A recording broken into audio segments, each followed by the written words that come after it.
Hello, Robert. Please report to the dormitory. That was for Will on our Discord. Shout out. Okay, is that like a Harry Potter thing? I just said, I saw you and I thought, hello, Robert. But then, yeah, like normally I'd go, hello, Harry Potter. Please return to the dormitory. You know, we haven't talked about, I mean, we don't have time today for sure, but we haven't talked about the Harry Potter Max series that's in the works. Yeah, John Lithgow is going to be in it. I heard about that via Smartless. Shout out. I got to tell you something fun, our audience something fun. My band, Midnight Pilot, side music just for fun, high school friends. I found out we were in the finale episode of Superman and Lois on the CW. Our music is in there. So shout out to the DC world and a little crossover here. Wow. HBO Did you Max, watch it? Superman and Lois. You know what? We got paid for it, and then I watched it really briefly. I just like fast forwarded, and I couldn't find it. I couldn't find the music, so I'm hoping it's actually in there. I'm going to go back and watch the actual episode and not skip. It's like a really happy kind of licensing song called Joy. So I was only looking on the menu for like happy parts because like I couldn't see it. But so there you go. That, I mean, I've heard that I haven't heard much about it lately. When that show first hit, it was kind of in the wake of the Snyderverse, like not long after Justice League. And I remember a lot of people liking the kind of brighter Superman. Sure. Which I think now is going to be more channeled in the movies. But I know for a bit, people were really into that show for that reason. Based on what I saw, I think it's over. It felt like not just the series, the season finale, but also the series finale is how it felt. Nice. I don't know that, but I think it was season 4, question mark. While we've been away for a week, we haven't been away, but we recorded this Wednesday morning before the news that came out this entire week. So first I'll say that officially there's going to be a new Spider-Man film, Spider-Man 4, which one of my bold predictions was that we'd get that announced. Spider-Man 4, brand new day, coming in 2026. So the run of films in the MCU, it's not many films. It's kind of back to more sporadic, but it's going to be Thunderbolts, Fantastic Four in July, then a long, long gap till the following July, which is going to be Doomsday, then Spider-Man 4, then Secret Wars. So a spaced out slate, but honestly probably couldn't come up with a better slate. I mean, it's so crazy that we're so close now. But then again, it's like you look back and you had 3 years between Avengers and Age of Ultron and 3 years between Age of Ultron and Infinity War. And we've had 7 years by the time we get Doomsday. So it hasn't been fast, but I think it was just, we've been doing so much setup for so long. But I am excited about the Spider-Man title. I'm curious what the reaction is within the Spider-Man comics fan community, but I think, we talked about back in the day, and you can find these episodes still, No Way Home adapted one of, if not the most controversial Spider-Man stories in comics, where they erase his marriage and his whole memory of the kind of long, decades long in real time marriage with Mary Jane, and kind of reset the character because Marvel wanted him to be young and unattached again. And the run that immediately followed One More Day was called Brand New Day, and also kind of controversial. It's aged pretty well. Like, I think for the most part, people now look back on it fondly, but you had a bunch of new creators come in. They were like shipping multiple issues out a week, I think, or a month. Like, I think 3 at one point, and they were just kind of going all out. Like, it was almost like a brainstorm session that extended over several years, where they would just try different villains, and some of them stuck and some didn't. Try different writers and artists, and so it was like a whole. It fits, I guess, is my point with starting a new trilogy with a new creative team. So I think it is smart in terms of the way that it plays into the comics history, but I also think, tonally it makes sense given where we left the character at the end of No Way Home. Yeah, I feel like you have brought up that specific comic run on this podcast before, no? Mm-hmm. Did you reference it at all in regards to Your Friendly Neighborhood Spider-Man? Or not? I don't. Would that not have been?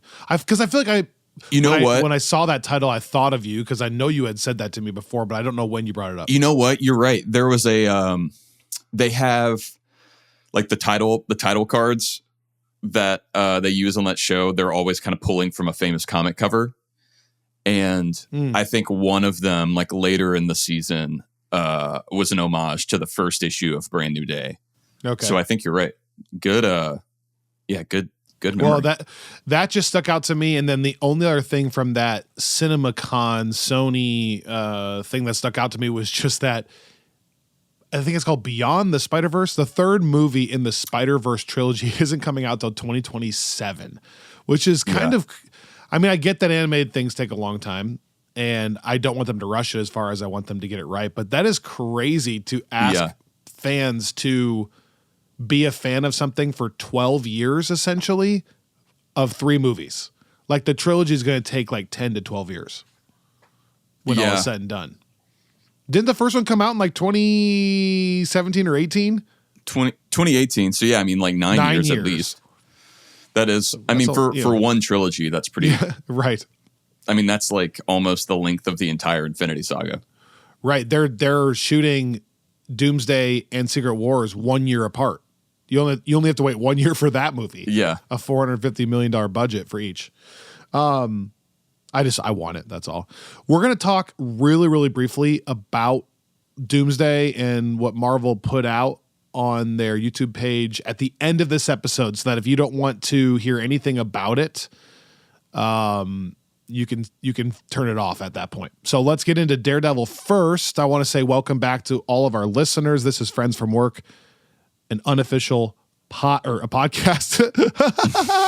An unofficial podcast. An unofficial podcast in the Marvel Cinematic Universe. It's actually in the Cinematic Universe, but it's unofficial. So yeah. Oh, podcast about all things in the Marvel Cinematic Universe. Again, we'll talk about the casting announcement at the end of this episode. How do you want to start? Daredevil, Born Again, episode 7. Only 2 more episodes to go. I'll let you take it. Man, this was a tricky episode for me because I was telling Candace, story-wise, I loved it. It was a little bit more uneven for me in spots, but not in a way where I came away disappointed. But it felt to me like one of the, like, it was strange because the show has kind of been a slow burn and this episode was really fun. So to start with, like, the things that I liked, I think this is the first time that I remember seeing Daredevil fight another like villain in an actual costume. And I know it's Muse and it's not like a super suit or something. It's just a homemade costume. But there was something about that where I realized, like, I mean, even the Affleck movie didn't really, like, he was wearing a costume, but like the Bullseye, like that version isn't wearing one. And there was something about it that seemed like it was like the most comic book that Charlie Cox's Daredevil has ever been. And that was really fun. Like, I just realized it's like we've had so much of the grounded, gritty Daredevil that feels like it's like the Penguin or something that is hyper realistic. And it's still that. But I like that now as it's being integrated into the MCU, we're still seeing flashes of like, it is a comic book character. There are plenty of like colorful moments within the character's history, as we've talked about before. So that was really fun to me. And I'm the trying whole to think. dynamic there was fun. Yeah, I'm trying to think when would have the last time been. I guess Elektra kinda in an outfit of sorts fights with him. That's maybe a little bit comic booky. But yeah, like in season 3, he fights Bullseye, but Bullseye's in the Daredevil costume and he's just in the black outfit.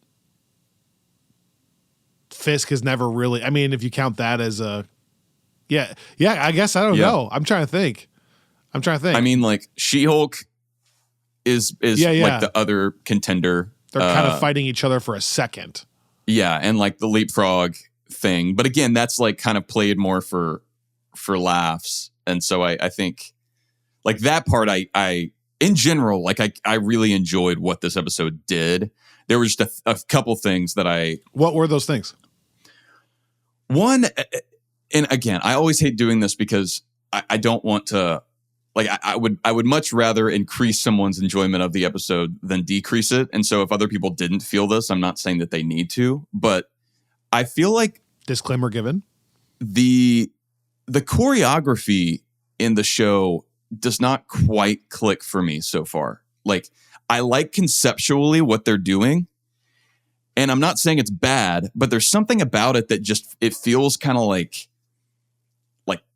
choppy and a little stilted. Like, there's just not a, like, even some of the stuff in She-Hulk that we got with Daredevil felt a little bit smoother to me. I'm just not quite sure. Choreography of just fighting? Yeah. Like, not bad, but it's just like the Muse fight itself, I liked the emotional stakes of it, and I liked just that it was happening, but it wasn't something that felt like it didn't feel, it's like they're stuck somewhere between like Netflix Daredevil fighting style that's kind of, again, very raw, and then like a Spider-Man fight style where it's, very kind of acrobatic and almost like a gymnast thing. And this is, one thing that's interesting about that it's not bad. I think, fact check me on this, I think it's the same stunt action choreographer from the Netflix show. I think it's the same crew of people doing it, which is kind of interesting. And maybe it's a direction thing, or maybe it's just me. I'll tell you what was so sick though. When Muse grabbed the knife to go kill Heather, and then he threw the grappling thing through his chest. Yeah, that was wild. Yeah. Come on. Then he pulls him back down. That was dope. Yeah. No, there are a couple of moments like that it was not like, that was not the major thing. That was one thing that I noticed. I think the bigger takeaway for me, and this really is like my only other negative, so I can get it out of the way, but it's like, sometimes I get this reading comics too. There are times where a story is great and the dialogue is bad, or like the dialogue is great, but the story doesn't really do anything, to where it's like, okay, I can watch an Aaron Sorkin movie because the dialogue is generally good, even if the story isn't going anywhere I care about. This was like in the former camp for me, where I thought the story was great and I really liked where they took it and the way that Heather was involved. And they had planted that seed early in the season. But there were just a couple of scenes that just, it didn't feel like the writing was like a little too, I don't know if on the nose is the right phrase, but it was like, it felt like the script was just kind of expected. Like, everyone would say things like, whenever Heather's in there with Muse, she's like, "Where are you going with all this?"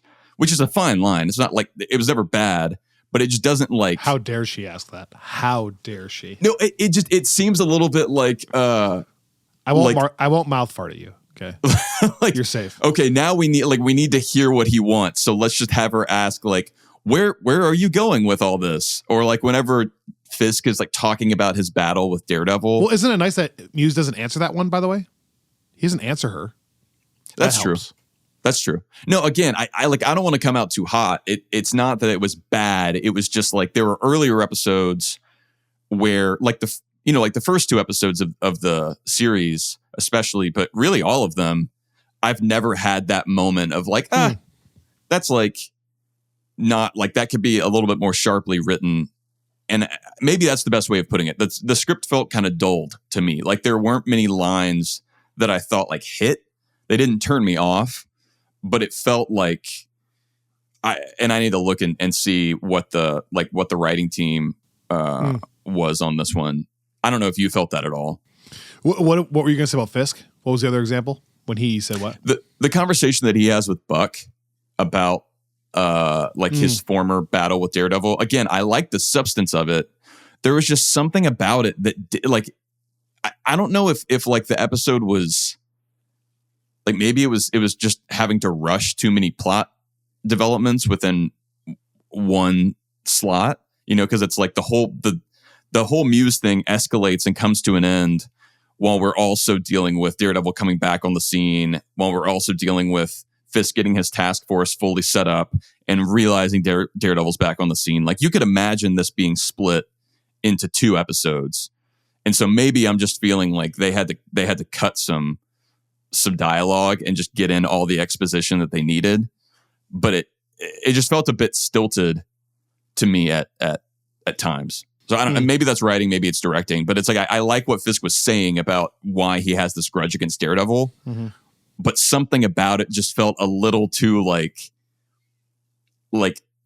if you haven't seen the original series, let me explain to you what happened in the original, like season 1, so that you know why I hate Daredevil.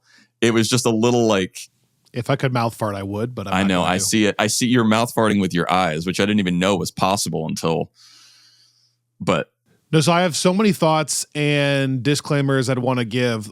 Part of my brain is wrestling with how much I want to save for the finale, like how much I want to, before I reflect on the series as a whole, which is where I was tempted to go last night. Some of that I feel like needs to be saved, but I'm thinking that in general, I love the MCU like more than the average person. So that's already, the bar is here. Then, so like I'm going to be quicker to defend it. And then on top of that, I want to be a podcast that just celebrates stuff more than I want to be a critical Rotten Tomatoes reviewer. Right. And so that's the second disclaimer why I'm going to be more biased toward something. So anything I say negative, I kind of do want to gloss over pretty quickly just because that's not what I want the show to be about. So that's the other thing. But I would say, yeah, probably I feel a little bit, even within that context, I feel a little bit of what you're saying. I think in general, unless something spectacular happens in the last 2, for me, just I'm less good at putting words to specifics of like lines that changed, or should have been changed. But in general, I would say right now, this is going to slot in my brain. Like my emotional investment, it slots below WandaVision and Loki season 2, and then Daredevil Born Again before like Loki season 1 and Moon Knight. Like there are just a few things that I don't feel like it's as revolutionary as WandaVision was. And I don't think it's quite as tight maybe as Loki was. And I think Loki season 2 just had some of the mind-blowing moments. So like genre-wise, it's maybe a little more my scene. I'm the sci-fi guy. So I kind of like a little more of like trying to guess what's going to happen kind of thing. But again, we've talked, it's very high quality. I'm loving it. This would be in the top tier. I'm just saying it probably hasn't surpassed those for me.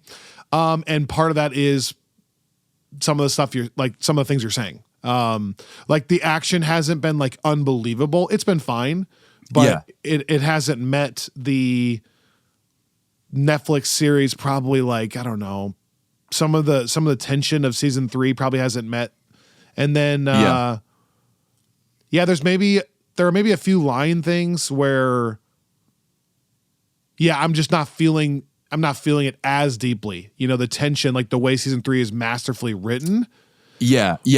And maybe a couple direction things where you can notice when Benson and Moorhead aren't directing. Like this episode was not directed by them.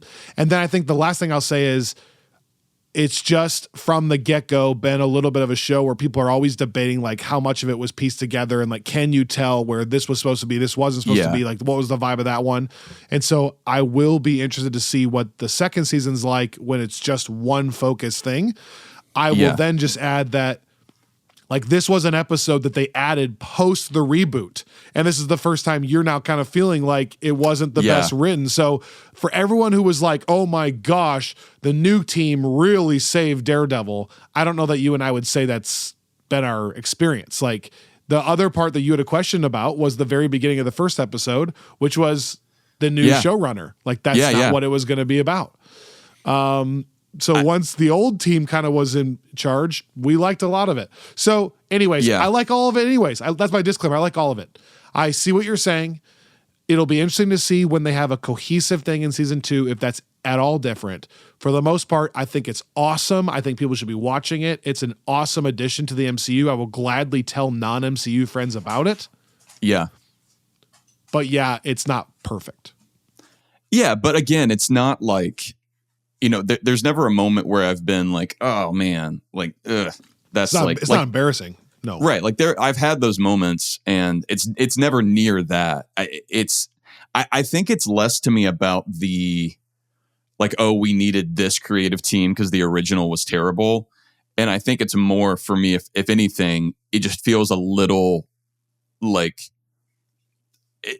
pieced together. I think like there are moments where it's like, I tend to think that the second season will be stronger just because they have the benefit of like knowing exactly what they're doing and not having to rethink something halfway through and like salvage anything. It's not that it was unsalvageable before. It's just they did take a turn at some point in production for season 1. Right. And I think you feel a little bit of that here, a little bit of that disjointed nature. Turning the page to the plot side of things. Yeah. Before I go through the whole episode, the lingering question I had when I shut it off is I have no idea what they're going to do for the final 2 episodes, because for like basically a lot of the stuff from the trailer was hinting at like, Frank's here. We had the bullseye thing in the very first episode, and then we haven't really seen him. And we had Foggy die, and we've reflected on that, but haven't got more information on that if there is going to be some kind of reversal that he's alive. We checked in with Frank, but then it wasn't a thing. And then Muse kind of took the next chapter, and now he's dead. And I'm not saying any of those things are wrong.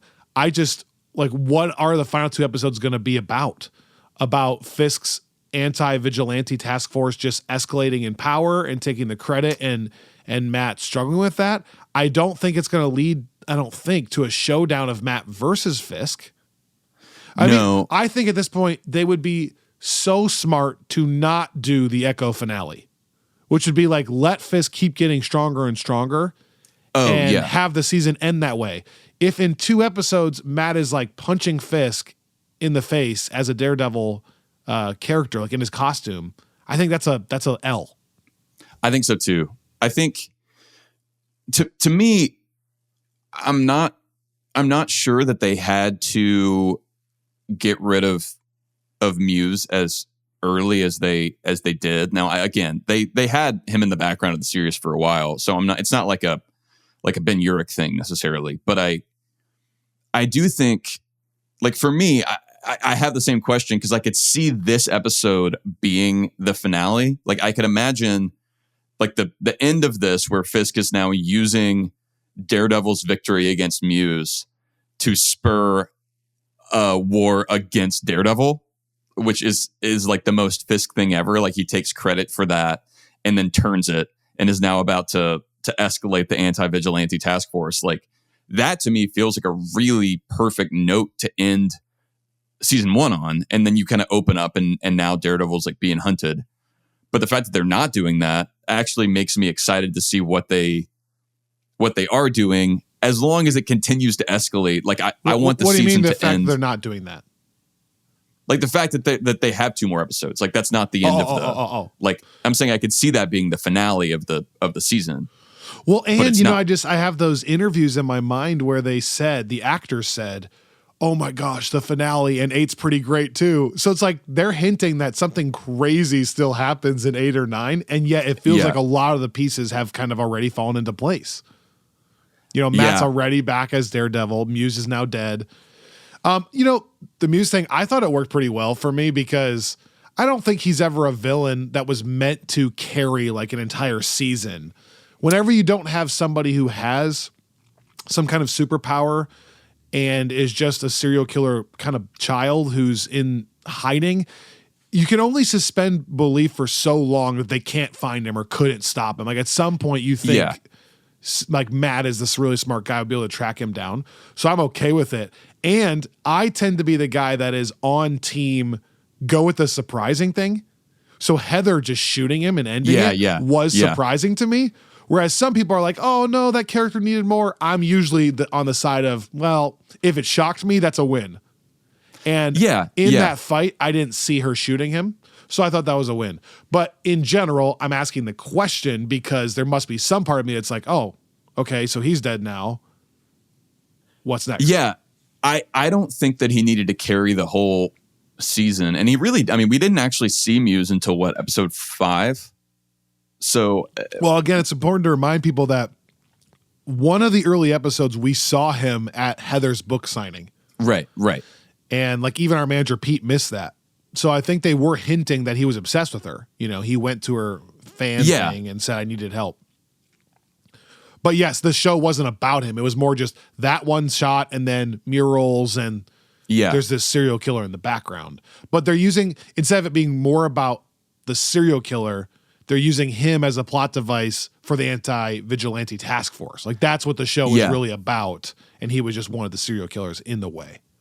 And I guess to me, it just seems like that would have been a natural, like a natural place to build to give him like a little bit more weight, even if it's kind of like Muse becomes to Daredevil what like Mysterio is to Tom Holland Spider-Man, where it's not the Mysterio himself, like in the battle did anything to Spider-Man, like he won, but the impact of Mysterio winds up like destroying his whole life.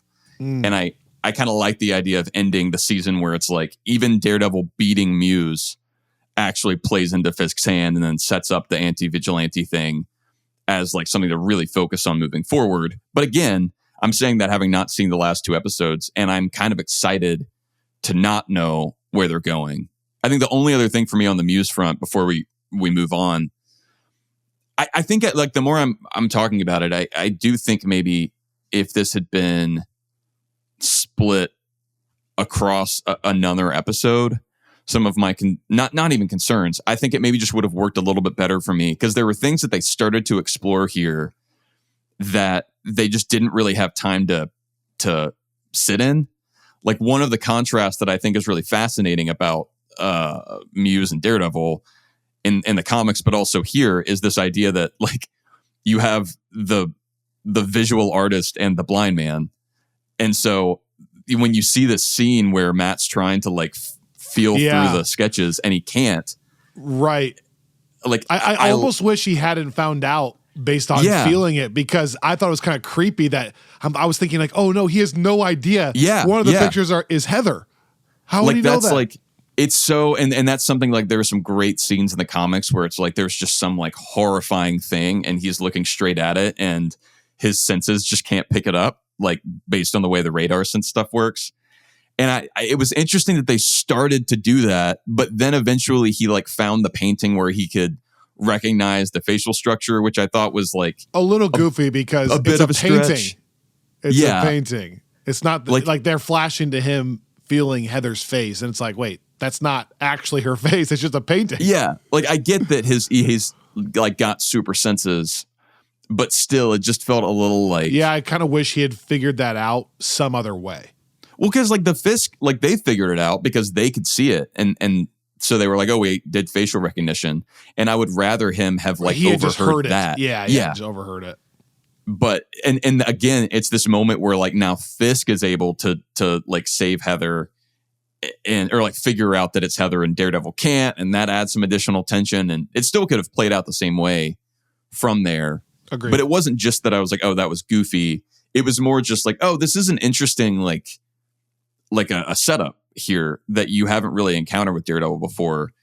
And I wish that we hadn't, like, I kind of like the idea of like Detective Daredevil, like sort of like the Batman, but unable to, like, he's actually confronted with his own limitations in a way that we haven't really seen before. And just anytime they can lean into the fact that he's blind, because so often, even the original Netflix series, I felt like does this thing where they go, hey, look, he's blind. Here's why he's blind. Like, we're going to give him a walking stick and we're going to show you that but then really he's not blind. Here's all the things he can do. It occasionally shows you from his vision that like, oh, he is still seeing outlines of things.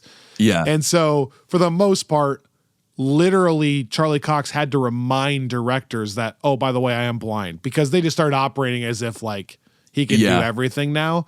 And so I'm with you in that, like, instead of having it be so compartmentalized, lean into the fact that, no, he is blind, so he wouldn't be able to see that. And go with that. Like, that's a really unique thing. It is, because, like, you don't ever have any other villains that operate, like, primarily as visual artists. Mm-hmm. So I think that was part of the reason why I was like, we don't have to end this quite yet, because now there's some right. like, There are little things where, like, remember in episode 5 when he's cracking this safe?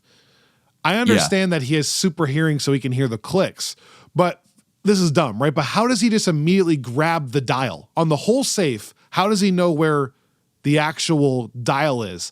I think it's things like that where you're like, you forget he's blind. Like he should be going like this for a second. Well, and then find it. Because like he's not, what sense can he use to know where the dial is? Well, he does have like, they call it, and this is maybe informed by the comics for me, and I don't know if they've really gone into this in the show, but his like radar sense, where it's this like, but how would he know where the dial is until he's touching it? Well, because I think that it's the same way that he like knows where like the cop is and is able to like immediately like I think he has spatial awareness. Like, it's not all hearing. Well, I know spatial awareness when it comes to a person, as far as maybe you can sense their footsteps, or like you feel a little bit of temperature change from their breath, or like your sound at that point, the person is so far away from the wall that he's now determining, okay, like my sound is bouncing off, like something's blocking the sound this direction versus the wall. But something like a dial is so close to the safe that it's not like he can use like echolocation to figure out that it's 1 inch sticking out. Yeah. The sound would be indistinguishable. It doesn't matter. It doesn't matter. My point is, I think it's cooler when they lean into he's blind. Like a little thing you could have done is like have him just feel for it. Then he feels it. No, I think he does that's, put like his hands on it, you know, like to feel the clicks. Yeah. But like there's just, again. No, I hear you. I think the actor's not blind. So, but this is me, like this is me bringing the comics in, where it's like you see a lot of those, like this is what Matt sees, and I think he generally sees an outline of everything. Okay. So I think that, like, to me, it makes sense that he would see like where the dial is, but he wouldn't necessarily see like he would see facial features in that they're 3D, like, so he would kind of see those outlines. But he wouldn't, like, that's why I like the idea of something that's like a 2D image, because that would not like activate the radar sense in the same way. But again, it's comics. So it's none of it. It only makes sense insofar as we decide that we will let it make sense. Sure. Right. Okay. We'll be right back with a lot more stuff.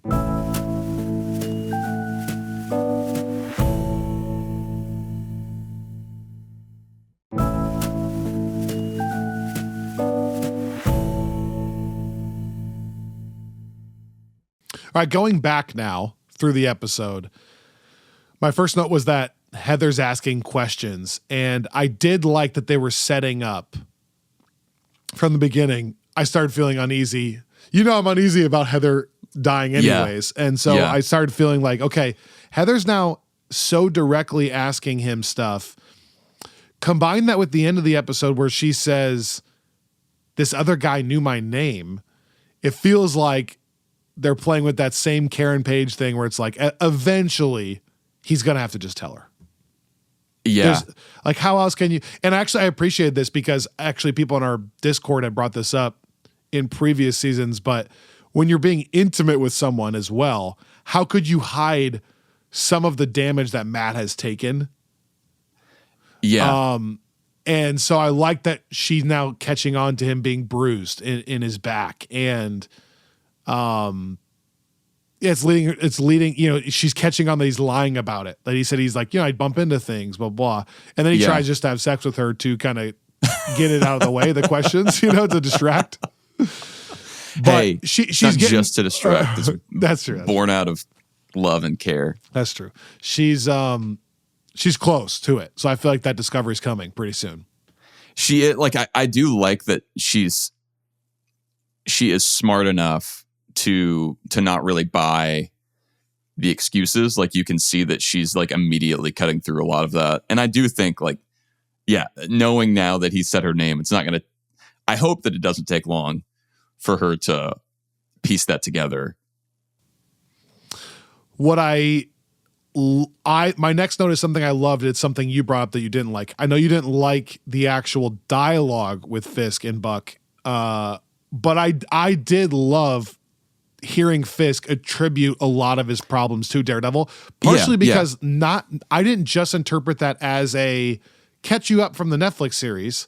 I also interpret that a little bit as some of the time in between, which is like this guy, because at the end of the Netflix series, he puts Fisk in jail, but I don't know that every crime circle is taken down at that point. Like, I'm not sure that, I think there's some, it's a shout out to the Netflix series. And then I also interpret it as, and also since that time, he's been Daredevil and been ruining my stuff.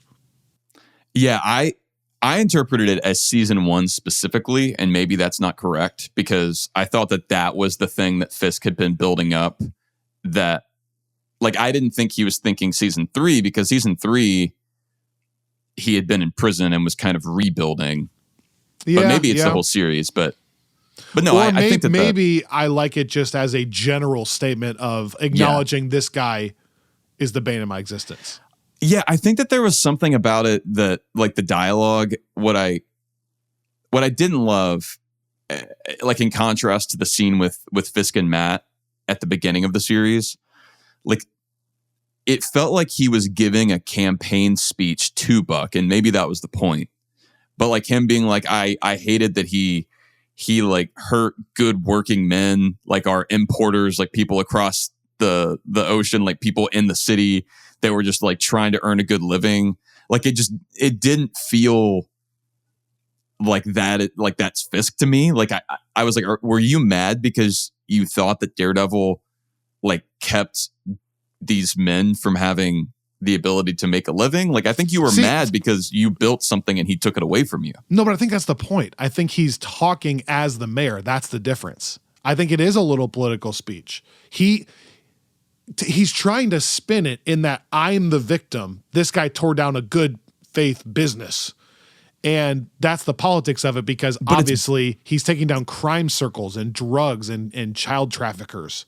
I think that that would have resonated more with me if he was giving that speech to like the younger aide. What's his name? Yeah. There's still something a little bit different with Buck than what Wesley used to be. In that, yeah, you're right. Like if that was Wesley, he wouldn't be talking like that, right? But I'm not sure if that's supposed to be that this relationship is a little bit different, and he's a mayor, and there is a political side to this. Yeah, no, I think that's right, and I think at the end, Buck's kind of pushing back and like, oh well, you shouldn't use resources, and so I think Fisk's answer is like, no, look, this is the thing that I should be concerned with as mayor. I think I just would like it. Like, I feel like that scene would have played a little bit better if it were like the gosh, what is that guy's name? The younger guy that I was hoping you didn't double down the story because I can't remember this exact. Anyway, second. Like if it were like him or like his like chief of staff person, and they were asking like, hey. Right. Why are you going after Daredevil? Like, I get that, there are these, like, you were in prison and it was tied to him and whatever, but like you're mayor now. And then if he was to say some version of like, kind of like a sanitized retelling of the Netflix saga that he's positioning with like political language, that I think would have hit a little bit more effectively with me. But maybe you're right. Who he's talking to is a thing. But because maybe we just need more context. If it was that lady that's helping with his campaign, that's exactly how he would say it. Yeah. And in that, I think it would have, so maybe that's right. Maybe but I do wonder if there's a little bit of him still feeling out Buck at that point, a little bit. And so he tries the political answer, and then Buck kind of says like, well, I know what's really going on. And then it's a little bit of, okay, I can let my guard down and tell him what's really happening. And then obviously at the end of the episode, he's like literally doing his bidding and killing, just like it was with Wesley or some of his cronies in season 3. Yeah. Specifically the ones that killed Julie, and I'm blanking on their names, but you know what I mean? He has like that butler guy. Yeah, that's right. So anyways, I wonder if there's a little bit of him filling it out, but I'm with you. If he was saying that, especially with other company around, that would have been even more effective, I think. Yeah, because I think you would have felt 3 that of them tension. were in the room.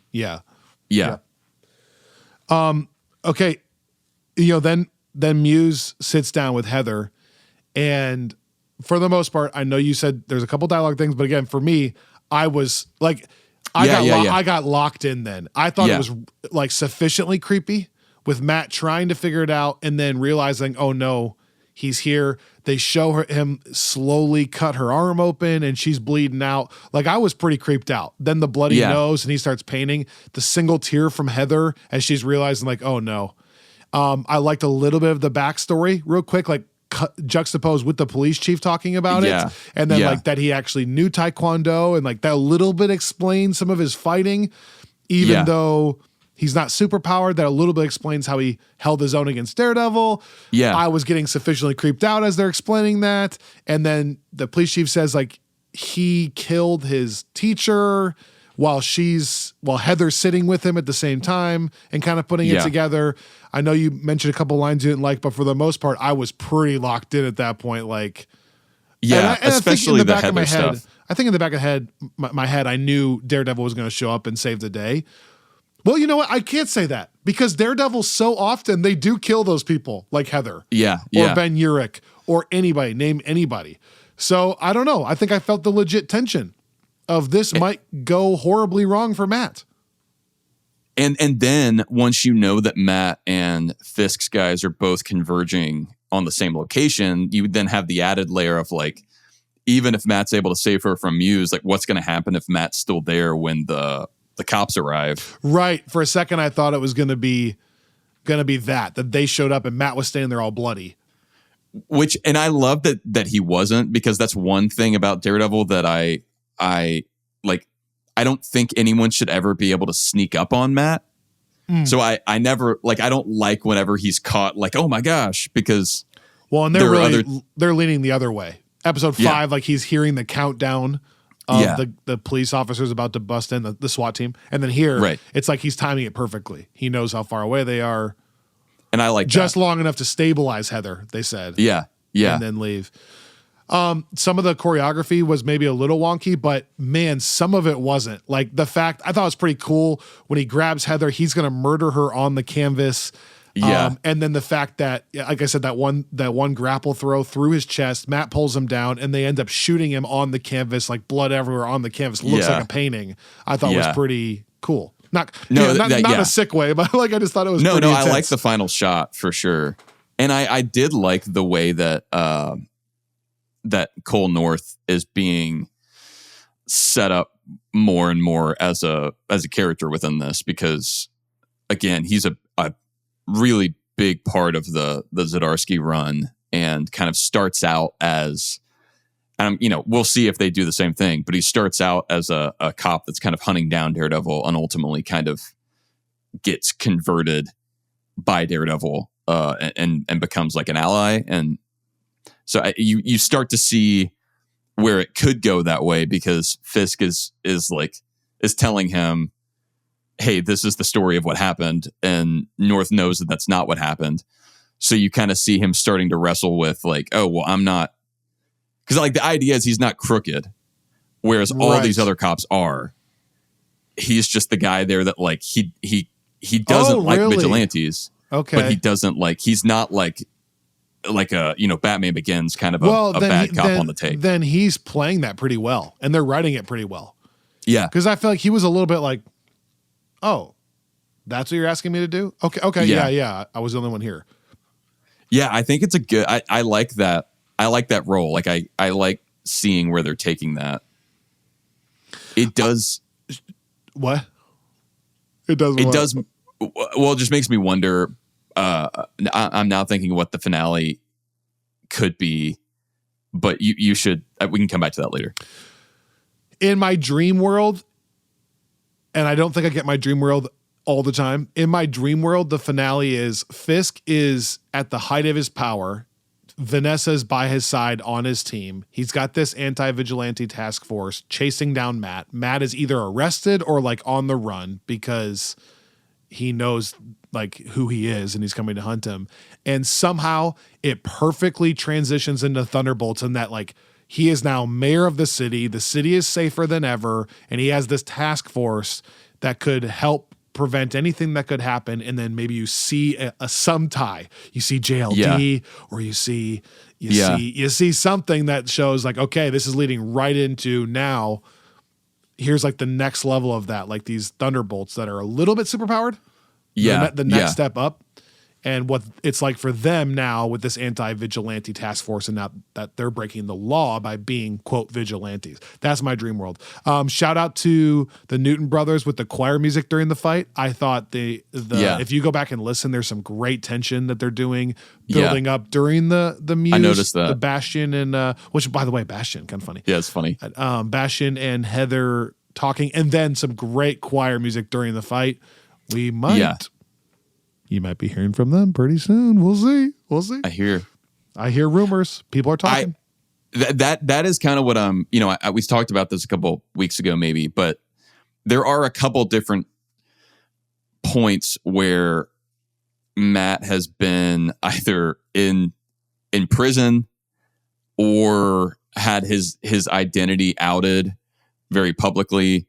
And I realized like those are really big plot moments within Daredevil canon, and those are the kinds of things we have not yet explored in the Netflix series. So I do wonder if that's the kind of cliffhanger crazy ending that we're gonna leave off on. Well, so they've done that with Spider-Man specifically, like that was what that whole thing was about, and then they took a whole movie to erase that so they could start over again.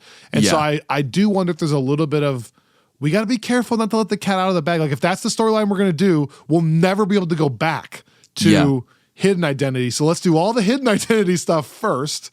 Yeah. But to your point, they've done hidden identity now for 4 years, if you're now considering the Netflix thing canon. And I think... So I'm kind of with you. I think it could be fun to do the other. Like Fisk holds a press conference and says, Daredevil is Matthew Murdock, the lawyer that you all love. That would be kind of... I think I'd feel that, like, oh gosh. Yeah, I mean, that would be like an insane ending. I think my only, like my hesitation there, which is my common complaint, I guess, with all this stuff is like, we did just get Matt back as Daredevil, and I would just hate to like immediately like remove take that away again and put him back. Like, I'm just like, I do want to just see him be Daredevil for a while. Like, it doesn't need to immediately blow up, but I don't know. Maybe I do feel like they have these elements in there, with like, we've got Bullseye back on the table and like, if his identity is revealed, then there really isn't a Daredevil, right? Like you don't then get the like crime thing, because people would be like, how can this guy be my lawyer? Right? Like you lose a lot, I think, of what he's trying to do. It is so I maybe take that back. I mean, I think that they need to, what they did in the Dazarsky run that I just don't know if they can pull it off here without a little bit more setup. Like Charles Soule in his run really leans into like these like constitutional things. Like he's like coming at Daredevil as a lawyer. And so he sets up this idea that like that we've talked about before, that a vigilante like Daredevil or Spider-Man has their own separate legal identity and can testify in court as Daredevil or Spider-Man or whoever. And he actually like goes through some case law in a way that makes it like semi-believable. And then Zdarsky runs with that in his run. And so whenever Daredevil gets arrested and goes to prison, he's set it up to where Daredevil's he's like able to make a deal where he keeps his mask on and stays in costume the entire time he's incarcerated. And that's an interesting dynamic, because you have like Daredevil answering for his crimes, but you don't let the Matt Murdock cat out of the bag. So whenever he gets out, it's not something where the damage is now irrevocably done to the character. But I just don't know if people would buy that in the context of the series. Like if that's too far-fetched, the idea that the cops are going to let him keep his mask on the entire time he's in jail. And like no one look when he goes to the shower, or no one look when he, that kind of thing. But okay, the final thing to talk about.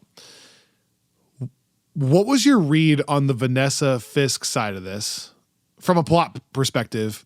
And is that giving us a hint at what the final 2 episodes are going to be about? Like we haven't circled back on the Bullseye thing, that kind of evil smile in the first episode of like, you don't know what's going on. Yeah. There's all this talk about Foggy maybe being alive actually, and that Vanessa could have been a part of setting that up. So my question to you is, do you think that Vanessa ordered a hit on Fisk with the intention of killing him so that she can just take over the business and she's fully corrupted? Was that the read? Or is she so working with Fisk that she texted Luca, go to the restaurant, also texted Fisk and said, he's coming. This is your chance to kill him. Have Buck ready. So is it that she ordered the hit, but Fisk is onto her? And is that what the last line was about? Or is it that together they decided this is the time to get rid of Luca? And then in which case, is Fisk a part of Foggy at all? Or is that something Vanessa did on her own if she's not working as hand in hand with Fisk? I think it was, I interpreted it as the second one, because when she had that conversation with Luca, I noticed like, it felt like she saw him now cross the line to basically say like he wants to get rid of Kingpin, see her be Kingpin again, see himself become Kingpin, like whatever. And I feel like she was, once she knew that, she then knew that he needed to be taken off the board and just kind of played along and set it up so that Buck could kill him. But I do feel like they left it intentionally ambiguous. So I could see, depending on what comes next. Like, because I'm also wondering with Fisk, like, yeah, he said in the first episode he didn't have anything to do with Foggy's death. Mm-hmm. But, you know, one, he's Fisk, he lies, and like in general, but also in this season, like as much as he seems kind of sincere, he also, like in the therapy session, you know, is very sincere when he's talking about not doing anything to Adam. And, you know, then he's like keeping him in a cage and kills him. So I don't know. I don't know either. I think they're together. It would be a crazy way to end this season. If Vanessa, like if they circle back on any of that stuff, that Bullseye, they actually faked Foggy's death and he's like stored somewhere, you know, like locked up, or that Fisk now sees that as a leverage point, or that Vanessa did it without Fisk's permission and he really didn't know, but then he finds out that she did it and he's almost like we talked about before, like in awe of like, wow, you pulled that off. And, or if he's pissed, like, why are you doing that without my knowledge of it? Or he's actually dead. It was just Bullseye on a crazy rampage and it's not coming back. And Bullseye's just in jail. Like I don't know. There's a possibility of that too. And they were just using it as a way to tie in the Netflix stuff as well. Yeah, yeah. Or maybe Karen shows back up and all this is like very Netflix heavy at the end. I mean, that would make sense. I mean, she played a prominent role at the very beginning, and we haven't really gotten follow up there. I do wonder, like, yeah, I mean, if they're playing 3D chess here, maybe they knew that, you know, they have Bullseye go in and very publicly take out Foggy, and then Matt, like knowing that Matt will either kill Bullseye or like take him down, and then maybe be driven over. Like maybe they know that once Bullseye is gone, like the kind of vengeance piece will be dealt with, and then Matt will do what he ultimately did and just say, I'm done, and step back. But maybe they didn't want to actually kill Foggy because then they can keep him as, like what you're saying, leverage down the line if Matt does step back in. But one of our listeners posted on our Patreon that maybe the crazy twist will be that Fisk is going to get Poindexter, aka Bullseye, out of jail to join the anti-vigilante task force, kind of partially as a vigilante too, but that he has some legal justification for why he's needed. And then could Fisk start doing that with multiple people? Like whenever there are vigilantes on his side, you know, could he join the task force as a vigilante? which I That's think a would be good pretty point. cool. Like if Fisk does some kind of legal, voodoo to get him out of jail, and then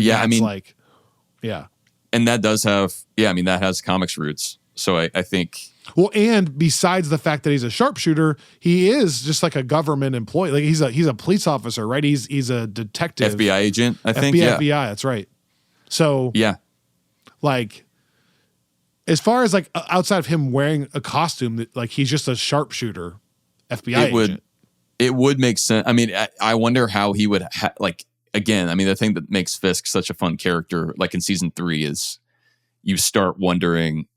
Like you start the season wondering how he would ever be able to get out of the situation he's in, and then by the end he's obviously pulling all the strings.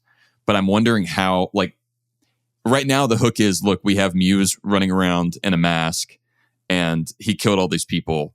So I'm going to now say that no one can be running around in a mask. But I wonder, like, how could he justify releasing like a known psychopath murderer like Bullseye to go after someone like Daredevil, who like no one has any reason to, like no one but Fisk has any reason to hunt down that, like, so I don't know, maybe it's like done under, I think it would be really fun if he finds a way to sell that to the public as a legitimate tactic, but he, I guess, could also do it sort of under the table. All right, well, we'll see. Next week, Wednesday, and then one more week after that, and then the show will be over.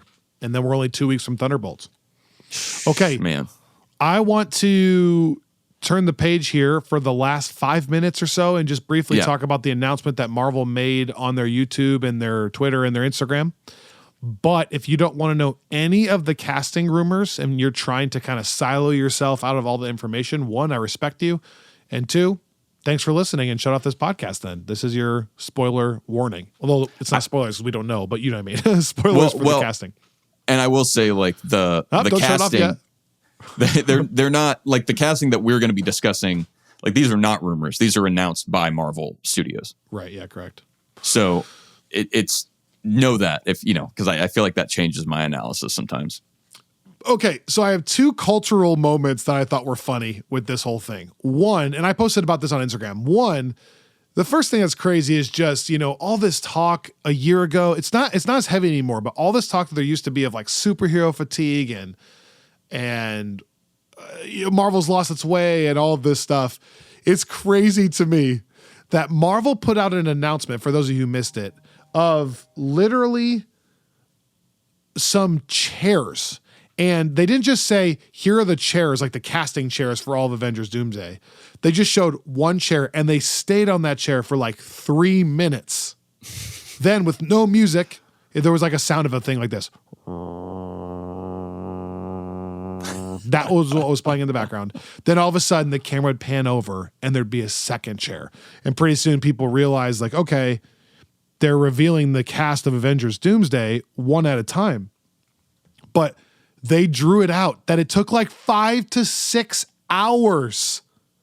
And while it's going for 5 to 6 hours, at one point when I checked it, there were, I think, 13 million live viewers just on YouTube. That'd be like an NBA Finals game, as an example. Yeah. Just for these chairs. And then the cultural moment, I think I saw that the final video ended up getting, I think this is the right number, don't quote me, the point is it was huge, but I think it was 274 million views on this 5-hour video of chairs. Yeah. And so I think there's no way to view that other than from a cultural moment. If Marvel was so dead and there was so much superhero fatigue, there is no way that 274 million people would view a video of chairs.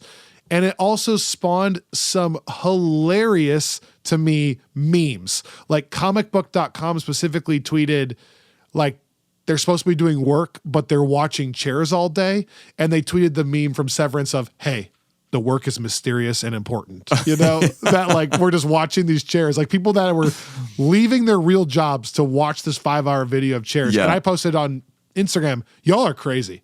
Like, I love it. I love you. And you guys are crazy. I was like, look, you can have the chair video to the left while listening to our podcast on the right. And then whenever you hear the music, pause our podcast, see the new chair, and then continue. You're like, this doesn't have to be a whole day activity, but it worked for them.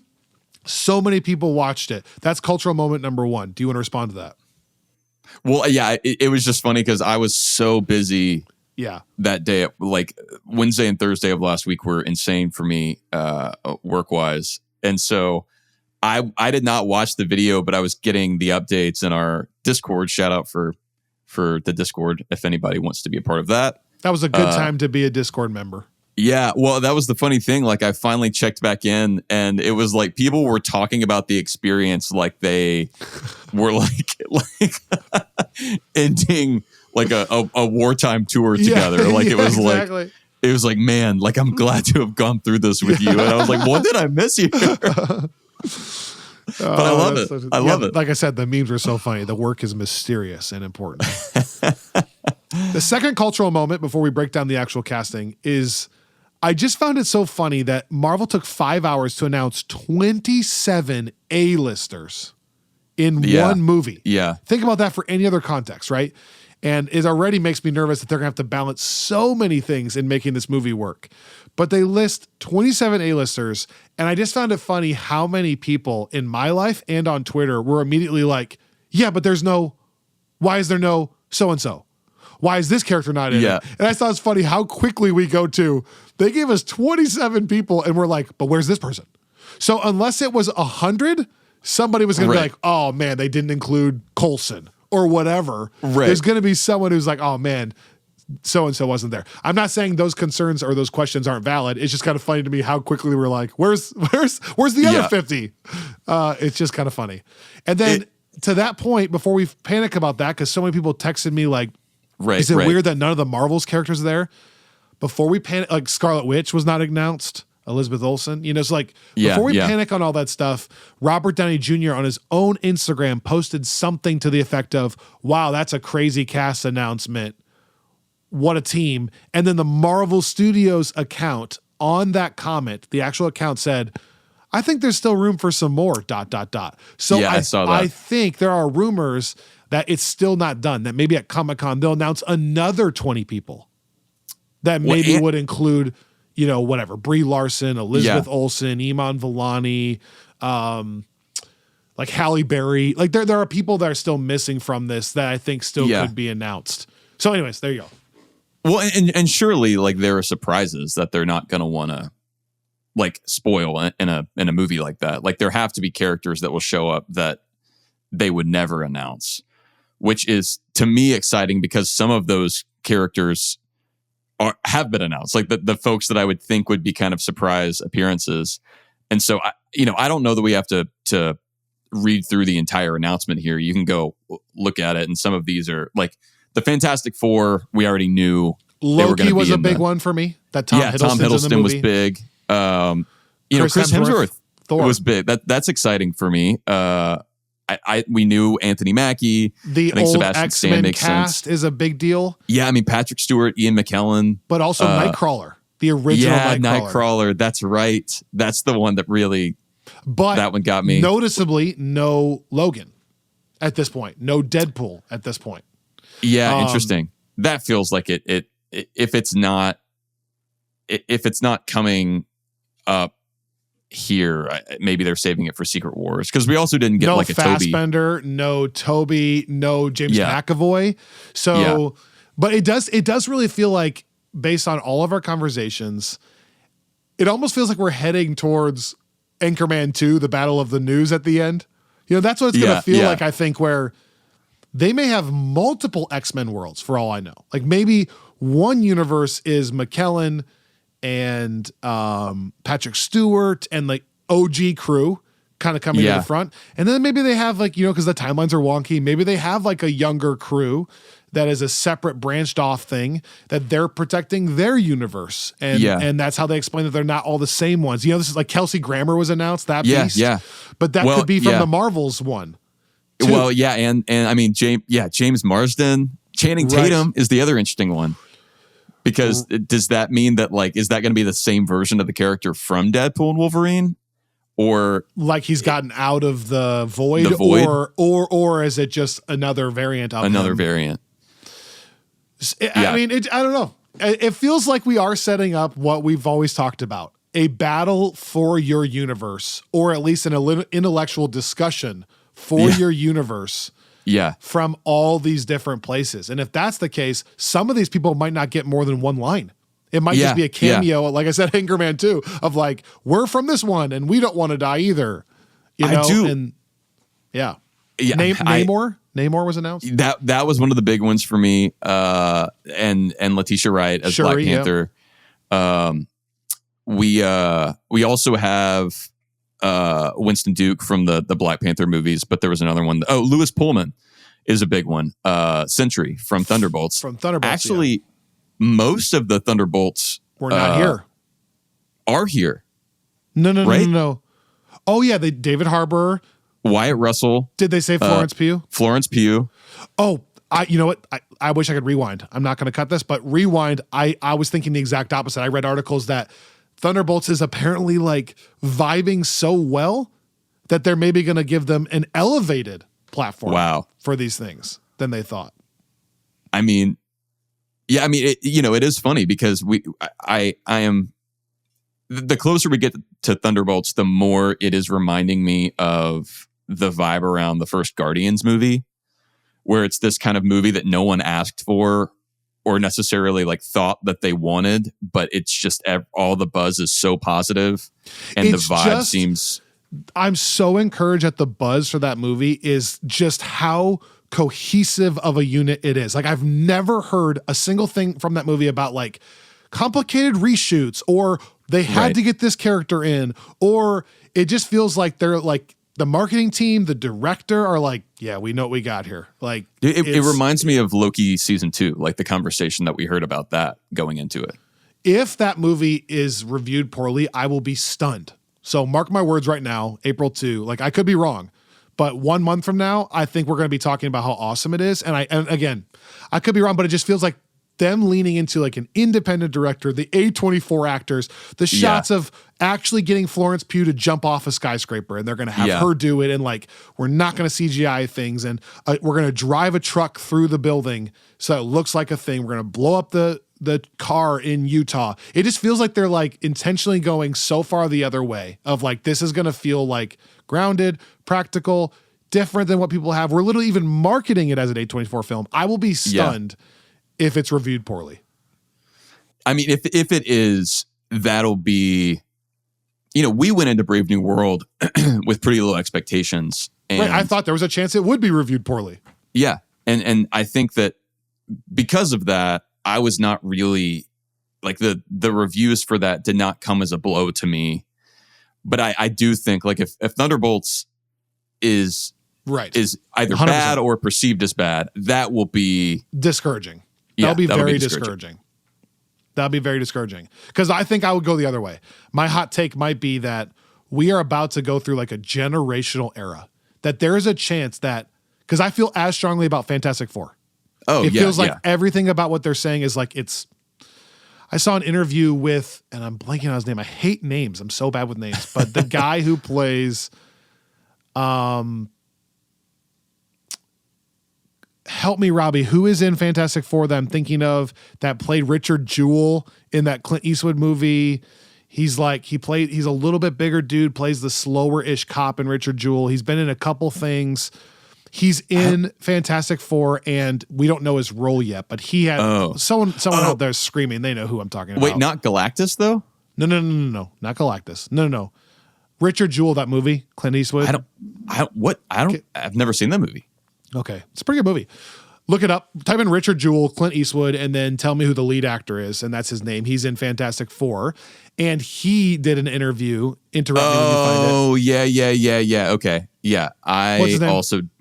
Paul Walter Hauser? Yes, thank you. He was just like, this is going to be really special. And we don't even know what role he's playing, but he's like, what I've seen so far is everything I was a part of. I was like, holy cow, this is amazing while I'm doing it. So anyways, my point is, we got to wrap this up, but I think there's a chance they go on a generational run with Thunderbolts is like a surprise, incredible movie. like a 91%er out of nowhere. Like it's the Winter Soldier that they wanted Brave New World to be.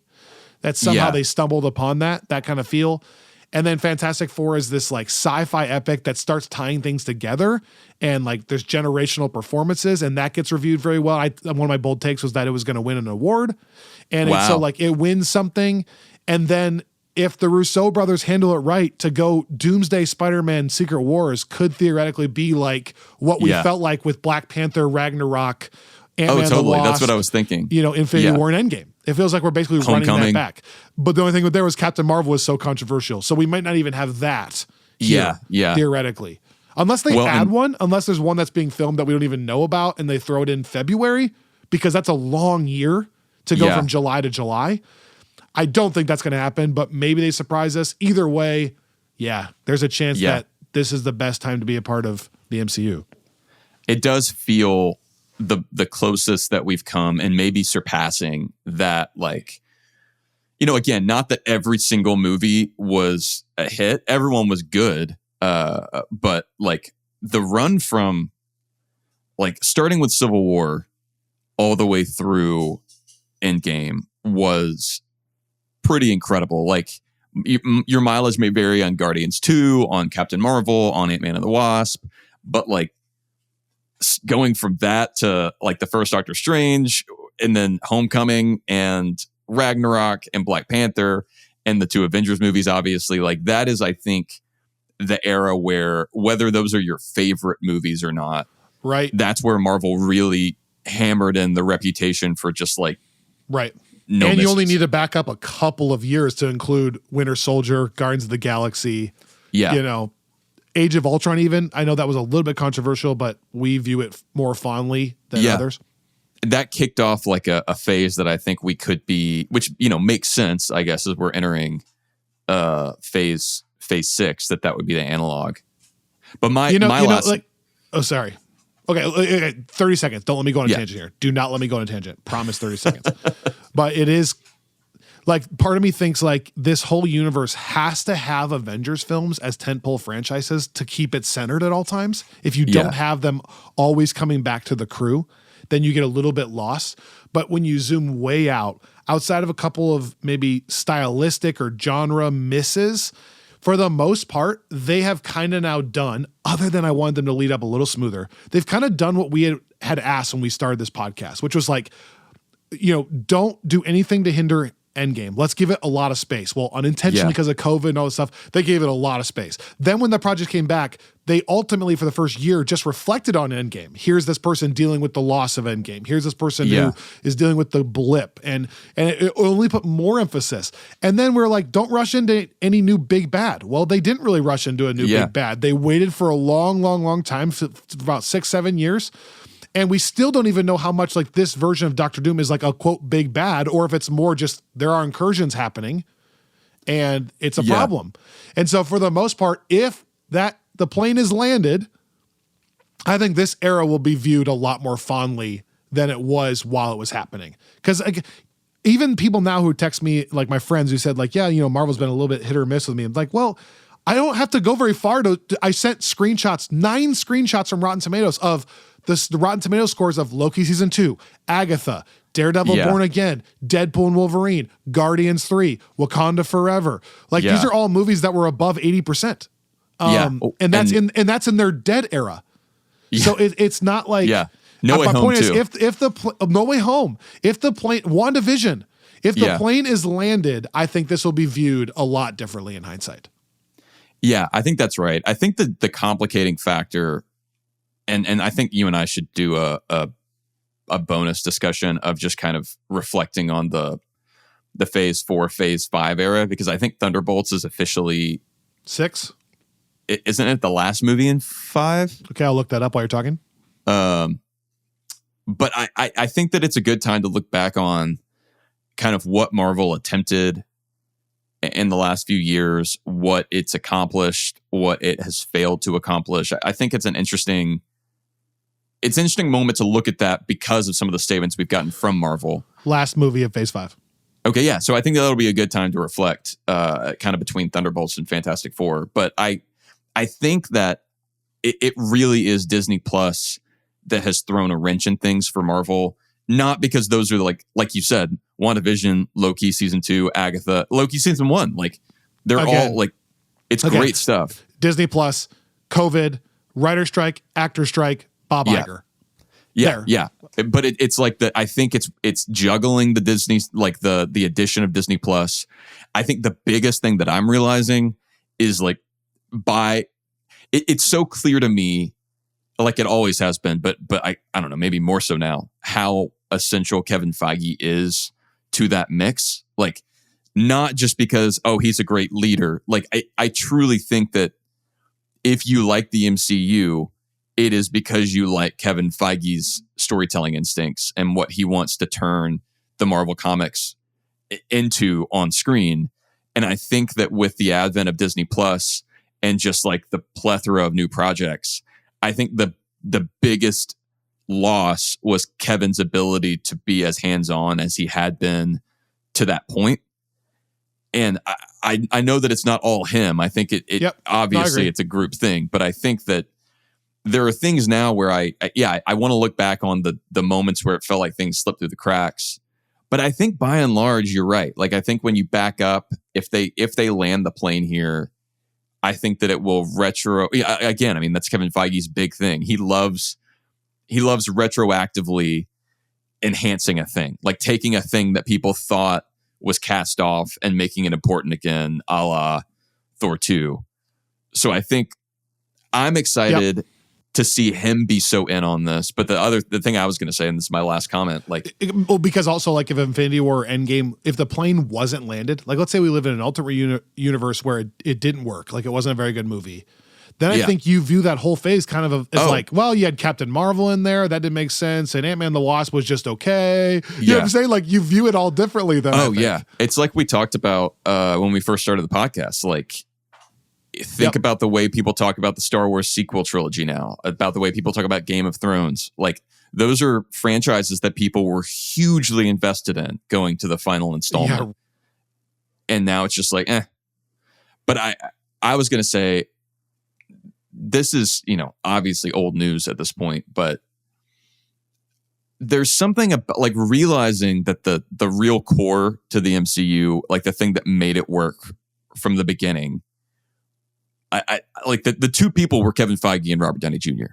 Like I think that there are like obviously Jon Favreau, the Russos, Joss Whedon, like people had these massive stamps, and I'm not minimizing that, but I think that if you look at like the two people that had to be in it from the get-go all the way through, it's those guys.